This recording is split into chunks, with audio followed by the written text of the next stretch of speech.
Hi friends, మేము school నుంచి ఇంటికి వచ్చాము. అలాగే హోంవర్క్ రాసేసి కూర్చొని టీవీ చూస్తుంటే వర్షం పడుద్ది అనమాట. మా అమ్మ చెప్పింది వర్షం పడుతుంటే వీడియో తీయాలని.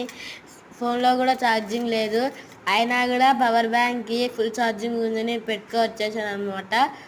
ఇంకా నెక్స్ట్ అయితే మా తమ్ముడు చేసిన అల్లరి చూస్తే ఆశ్చర్యపోతాడు. చూడండి, గోడ గట్ట తిప్పుతున్నాడు.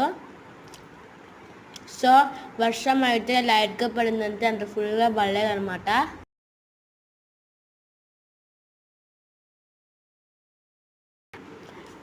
సో అప్పుడు మా అమ్మ వడల పిండి అయితే పెట్టిందనమాట కలిపి. సో చూడండి వడలు. అంత లోపల సీరియల్ చూస్తున్నాం అనమాట మేము టైంపాస్కి. ఇంకైతే వడలు రెడీ, సూపర్ ఉన్నాయన్నమాట. మీరు కూడా ఇలా వర్షంలో ఎప్పుడైనా తింటే కామెంట్ చేయండి. సబ్స్క్రైబ్ చేసుకోవడం అసలు